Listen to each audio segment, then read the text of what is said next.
but she was going to have to take the children and go home to mother because they didn't have any food and the kids were hungry. So he either needed to go back to doing photography or he had to figure out a way to support them, because back then, women just didn't go out and get jobs. This was like in the early 20th century in general. And so what Edgar Cayce did is he meditated on it for a while, and at that time, about $2 an hour was about the price of a regular doctor's visit. And since he was mostly doing health readings, he decided that was a good judge. So he started charging $2 an hour, with often doing, readings for free for people who really couldn't afford it, quietly. And I found that to be a pretty good rule of thumb. If a reader charges, or somebody doing ghost busting or anybody like that charges you much more than a regular GP visit would be, I would think twice about it. Unless, of course, like I said, they're just so very famous that they really can only take 500 readings a year, and they're trying to cut down on them. And most of those people, if they are honest, good readers, will also quietly be doing free pro bono work on the side. I mean, every reader I know that is, again, that's another thing to look for too. Do they occasionally do volunteer work? Do they seem to be in it just for the money? Or are they actually interested in helping people? And that's another one you can go by. So again, pricing, references, and above all, looking at what they have written, what they have said, and maybe even talking to them personally. Again, a good reader, I don't mind. I can't spend all day talking to a potential client, but I'm happy to talk to people for 15 minutes, half an hour, even sometimes, so they get a feel of me and who I am, and if I'm the right match for them, and if I'm not. And there are things that I don't do. For example, I'm not a professional medium. I actually do have some mediumship abilities, but I just don't feel that's something I want to do as part of my professional practice. So I keep a list of people that are recommended to me by people who've had good experiences, who are mediums, and I have a list of them and phone numbers. And there are a number of other things that if I don't feel I'm the right person, I'll refer them. And that's another clue. If this person's not willing to refer you to somebody else, then again, that's kind of a red flag, because it kind of means that maybe they're a little more interested in getting your money than getting the right match. So I hope that helps. Oh, no, that's definitely helpful. That puts everyone on the right path. One last question from me. Are there any cards or techniques that you feel are too dangerous or dark for the average person? So perhaps the Ouija board or something like that? Yeah, I think there's a number of things that are probably not better played around with when you first start. I don't like Ouija boards in particular because they come with a lot of baggage, and they're on the edge of mediumship without any protections. Again, when you start dealing with possibly outside entities, whether they're the dead or whether they're demi-fae or whether they're gods or however you perceive them, you're opening yourself up. It's like opening up a telephone, and you're not really sure who's on the other end. In my opinion, you need to do this, including channeling would also be in this category. It's much safer to do this with people, if you're going to do them, people who are experienced, people who know how to provide psychic safety for others as well as themselves, people who know how to guard and ward an area, and people who can help you get out of trouble if you get into it. And because Ouija boards are kind of just done like a game, they tend to, particularly by teenagers, they tend to be opening up all this stuff without any necessarily a way to close it off. And so I really don't recommend them for that reason. Pendulums are fairly safe. Serious magic is another one you really want to avoid without training. My husband was originally trained as a ritual magician, and there's a big difference between religion and mysticism and magic. And one of the differences is if you're asking the universe spirit or a deity or your spirit guide for help with something, it's almost in a way like a prayer or assisted prayer. And that's very safe, because if you make a mistake, presumably an answer can be no, and that's just how it is. And the universe will, if you have a good intention, it's probably going to be all right. But when you start getting into ritual magic, if you make a mistake, sometimes all the good intentions in the world can't stop you from getting hurt, either physically or psychically or both. And the same thing I think is true with playing around with channeling or mediumship without a trained person to supervise. because you can get in the same kind of problems. It doesn't matter how well-intentioned you are. If something icky gets its hold on you and you don't know how to get out of it, it can be mentally, not necessarily physically damaging, but mentally quite damaging.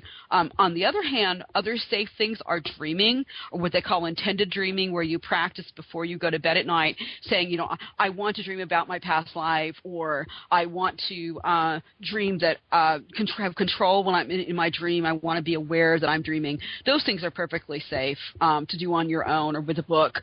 Guided meditations are pretty safe. You can do them on your own by doing them into a recording device and then playing them back while you meditate.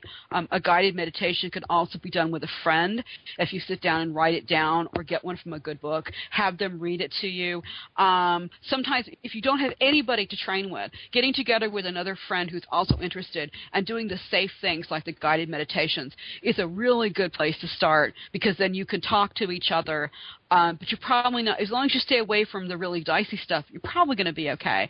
And finally, past life regressions are probably best done with a trained person, at least at first, though you can do fairly safe ones with your own dreams, of course, are almost always safe, and private meditation. Again, if you want to do your own past life regression, recording it first, or there's a number of good recordings out there that can take you through it.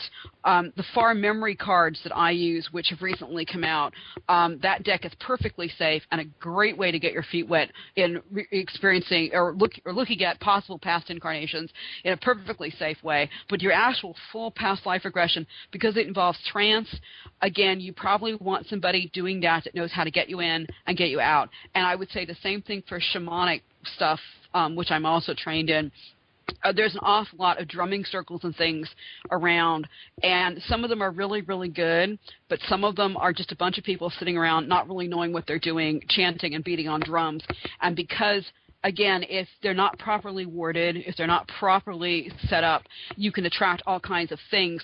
You just want to make sure the person leading them at least has some idea of what they're doing. They may or may not actually be trained in a specific tradition, although it's better if they are. But if they aren't, at least they have basic sort of unseen world type of understanding, so that they know that when they're taking people into trance and doing the drumming and the chanting and the dancing, they know how to bring them back out again and make sure everybody's home safe. So that's probably the big ones there. Sounds good. So thanks, Melody. Appreciate it. Sure. Thanks, Plain. And next up, we have Lua. Okay, this is another question from forum members. It's a combined question from Diane VG, Ma'am, Green Meadow, and me. One forum member states, quote, I have been having an odd feeling lately where many things that I used to follow with great interest now seem meaningless.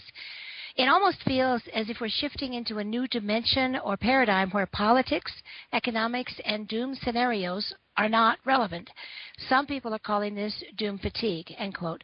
And then another member has said, quote, some of the new agers are claiming that the planet has already undergone a vibrational change and that humans are in the process of either managing to adjust to this change or fading out, dying in other words, because they cannot change with the planet, end quote.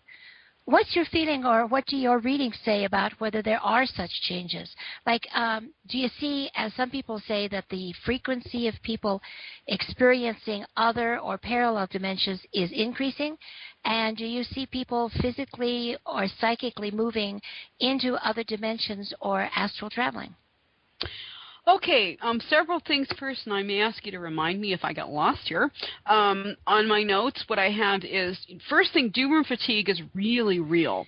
And when that can happen, it just usually means it's time to take a break. It's very similar. You do the same things very similarly to you do if you're having trouble grounding. Only in this case, you want to rest and relaxation. One of the cards of the Psychic Tarot deck is the rest and relaxation and meditation card. And it really is important. Sometimes we just need to take a step back and go do whatever we find is fun, whether that's going to see a comedy show, whether that is, cooking breakfast, or whether that is like running around, playing tag with our kids. It's still, it's a time to take a break and step back, because no one can deal with this stuff all the time. I have I'm not really sure if I personally, the idea of the world vibrations will change doesn't really resonate with me. Some people I really Really, really respect. Do believe this. And it's another one of those things that I put in that file cabinet called interesting in my brain because I just don't know. But I do know because I'm really interested in, like, anthropology, history, and archaeology, that in general, people themselves, individual peoples can change, and we hope that that happens along your spiritual path. But human nature and people in general don't seem to change very much. Just their technology and their situations change. And I think it's probably more likely people will have to adapt to a new lifestyle, but you'd still have to deal with the same human baggage they always have in the sense. So, I mean, I don't really feel that some great beam is going to come down from the sky and change human nature, and all the icky people will go away somewhere, possibly die, possibly like go off planet, or there'll be a totally new planet where only the good people will be. For one thing, that's very, very close to the kind of mythos you get in almost all societies, that someday there's going to be this golden age. Now, I could be wrong. I mean, I'd love to live in utopia, but my guess is it's more that another lesson of the human condition is going to have to be learned, and that is how to survive and cope. And possibly what will happen is we'll have to learn once again how to live locally and more in a tribal situation than we currently do. So no, I don't think the world itself is going to change, but it could. And I know there are many people who disagree with that. As for traveling, either physically between dimensions or astrally, I'm absolutely convinced that astrally it happens quite frequently and almost all the time. Because I myself, I think we do this a lot in dreams. I think some of my real dreams, some of them appear to be going into the other world, as in where people go when they die. Others appear to be going to other dimensions.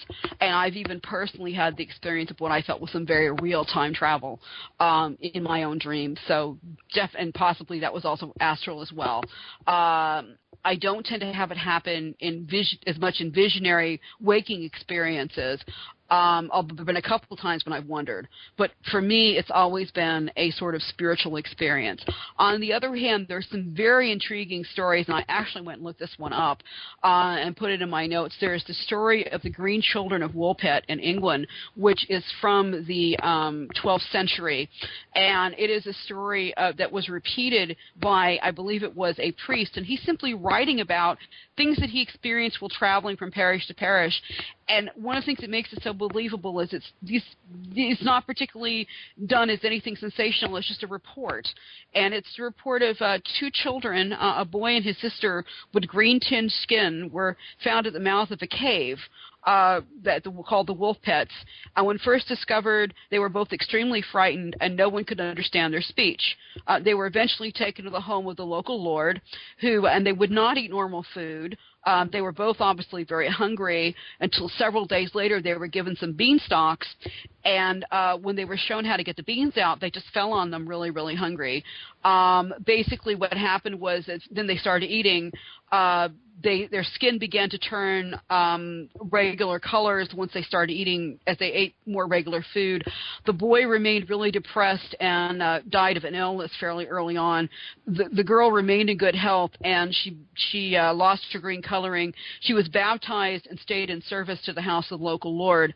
When she learned to speak English, she related the story of how they had come to be at the entrance to the pits.